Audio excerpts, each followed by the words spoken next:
면접에서 가장 많이 묻는 질문 중 하나가 왜 이직을 하시려고 합니까? 라는 질문을 가장 많이 합니다. 모든 질문에는 면접자의 의도가 있을 거지 않습니까? 이 사람이 이직을 한다는 얘기는 우리 회사의 좋은 점을 보고 이직하는 경우도 있을 거예요. 우리 회사가 굉장히 인지도가 높고 돈도 많이 주고 이런 회사라면 그런 측면에서 우리 회사에 오고 싶어 하는 사람이 있을 수 있겠죠. 제가 느낄 때는 그거보다 조금 더 전제돼야 되는 거는 현재 상태의 어떤 불행, 불만, 결핍이 이직을 트리거하는 첫 번째 요소라는 겁니다. 내가 지금 여기 있었는데 너무 행복해. 돈은 조금 덜 받지만 동료 관계가 너무 좋아. 내 입지가 너무 탄탄해. 이런 경우에는 사람들이 이직을 그렇게 결심을 하지는 않는다는 거죠. 이 일도 재미가 없고 사람관계가 이상하고 상사가 이상하고 이럴 때 사람들은 그럼 이직이나 한번 해볼까? 라는 생각을 한다는 거죠. 그러면은 이직을 왜 하십니까? 라는 얘기는 이전 회사에서 이 사람이 느꼈던 그 결핍의 사유가 우리 회사에 왔을 때도 동일한 그런 사유를 느끼지 않을까? 그러면 굉장히 위험한 거잖아요. 여기 와서도 그런 것들을 느껴서 이 사람이 일을 잘 할 수 없는 상태가 된다면 너무 위험하지 않습니까? 그래서 이제 그런 질문을 하는 거죠. 그래서 보통 이제 왜 이직을 하려고 합니까? 현재 상태에서 제가 이제 더 이상 성취할 것이 부족해지고 지루한 느낌이 들어서 저의 성장을 위해서 새로운 도전을 해보려고 합니다. 이게 정석 답변이거든요. 근데 이게 이제 정석 답변인 이유가 결핍에 대해서 얘기를 하는 게 사실 의미가 없기 때문에 그렇습니다. 저도 보통 이제 이직을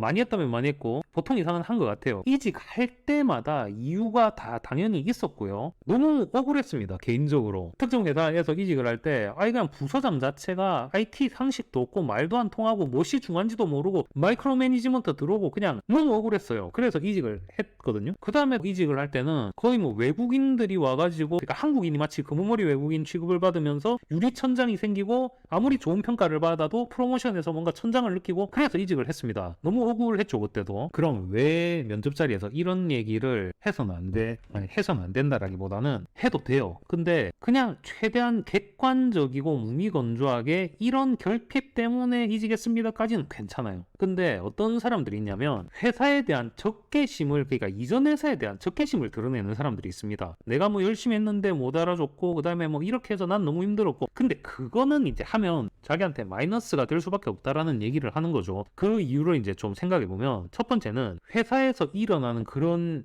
이상한 일들이 그 회사에서만 일어나는 게 아닙니다. 그러니까 그 회사가 전형적으로 이상한 회사라서 그 회사에서만 그런 문제가 생기는 게 아니라 비슷한 규모, 비슷한 단계의 회사에서는 그런 문제들이 일반적으로 일어날 수밖에 없다라는 겁니다. 예를 들어서 시리즈 A 정도의 규모의 회사에서 시리즈 A 정도 회사로 옮긴다 쳐요. 근데 거기 와가지고 이전 회사에서는 프로세스도 없고 R&R도 정해지지가 않아서 내가 하는 게 어디까지인지도 모르겠고 너무 혼란스러웠고 나는 매뉴얼이 있는 상태가 좋고 이래서 이직을 하게 됐습니다. 라고 하면 그 시리즈 A 회사에서 이 사람을 뽑을 이유가 있겠냐라는 거죠. 이 사람이 결핍을 느꼈던 부분이 우리 회사에서도 해결이 안 될 텐데 이 사람을 뽑으면 안 되는 거지 않습니까? 그래서 그런 측면이 하나 있고 두 번째 측면은 되게 감정적인 측면인데요. 내가 겪었을 때는 너무너무 억울합니다. 저도 억울했죠. 내가 이렇게 잘 하고 있다 생각했는데 그걸 인정 안 해주고 유리천장이 생기고 하니까 얼마나 억울했겠습니까? 근데 삶은 가까이서 보면 비극이지만 몇 걸음 떨어져서 보면 희극이다 이런 말이 있지 않습니까? 내 그 상황을 설명을 내가 아무리 울분을 토하면서 해도 상대가 들을 때는 그걸 객관화해서 볼 수밖에 없습니다. 상대가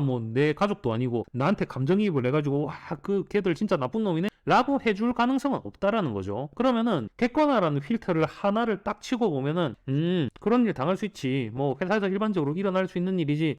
그냥 있을 법한 일이었네 라고 이 사람은 생각할 텐데 정작 말하는 당사자가 울분을 토하면서 회사 나쁜 놈들 이렇게 하면은 온도 차가 이제 날 수밖에 없다는 거죠. 그러면 객관화해서 보는 사람 입장에서는 이 사람이 감정 통제가 좀 안 되네. 그다음에 회사에서 흔히 일어날 수 있는 거를 감정적으로 개인적으로 공격으로 받아들였구나. 이렇게 판단을 할 수 있다는 거죠. 근데 이거는 누구 잘못도 아니에요. 개인이 겪었을 때는 내 경험이니까 그게 너무 화나는 일인 것도 맞고 근데 상대 입장에서는 그게 내 경험이 아니니까 감정적으로 이입이 안 되는 것도 맞는 거라는 거죠. 그럼 그 상황이면은 굳이 내가 그런 일에 대해서 감정적으로 격하게 토로할 이유는 없다. 그냥 덤덤한 객관적 사실만 말하는 게 좋은 인상을 주는 데는 훨씬 낫다라는 얘기를 하는 거죠. 오늘은 면접에서 가장 우리 흔히 듣는 단골 질문 왜 이직을 하려고 하십니까? 라는 질문에 대해서 어떻게 하면 조금 더 우아하게 답변할 수 있는지 면접관의 의도를 제대로 파악해서 답변할 수 있는지에 대해서 얘기를 해봤습니다. 영상이 마음에 드셨다면 좋아요, 구독, 알림 설정 부탁드립니다.